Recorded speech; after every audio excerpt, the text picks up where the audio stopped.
Welcome back to Aggie Sports Overtime. The third-ranked Aggie baseball team won its series opener with the Yale Bulldogs rather easily to set up Saturday's game. With a win, the Aggies would clinch their third straight series win to open the 2016 season.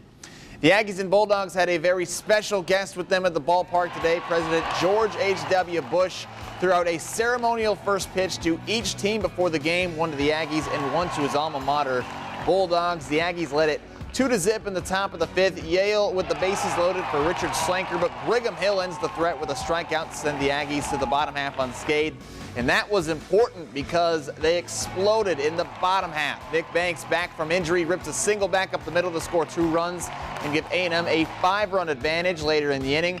It's Ryan Payne going oppo, tripling all the way to the wall in left center field. Banks and Michael Barish, come on home, fellas. 7-zip Aggies. Finally, Nick Shorby, native of Portland, Oregon. Great state if you haven't been there, by the way. Single and pass shortstop into left field. 1 run scores easily from third. Ronnie Gideon on his horse from second. That made it 9-0 Texas A&M. The Aggies blanked the Bulldogs 13-0 on 18 hits. The A&M pitching staff held Yale to just 4 hits all game. Brigham Hill ended up with the win for the Aggies, who will go for the series sweep Sunday at noon. Brigham raised our energy level, was able to get out without giving up any runs and changed the whole complexion of the game, hanging a 0, coming in and scoring 7, and had they gotten a big hit there, it might have been game on the rest of the day. So I was really proud of Brigham in that spot, and then for us to come in offensively and put the game out of reach.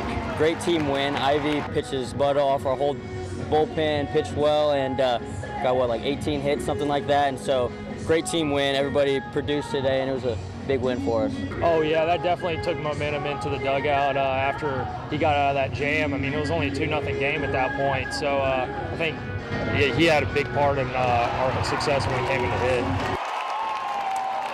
And as I mentioned earlier before the game, the 41st President of the United States, George H.W. Bush, joined Texas A&M and Yale at home plate for a photo op and to throw out the first pitch. The Aggies also wore special red, white, and blue uniforms in honor of the president, and the number 41 was cut into the outfield grass. Bush was joined by his wife Barbara at Olsen Field at Bluebell Park and was a first baseman and team captain for Yale teams that won the College World Series in 1947 and 1948.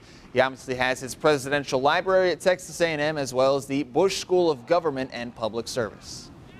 Having Yale in and President Bush here is his alma mater, and to be able to celebrate it with the crowd we had today, the weather we had today was something. I know it was really special to him, but it was special for almost 8,000 people that were here today too. Yeah, just coming out and being in front of the 41st president, it's a pretty special moment that not a lot of people get to be around, and for us to come out and play the way we did and stay within ourselves and put up 13 runs on 18 hits, it's pretty special.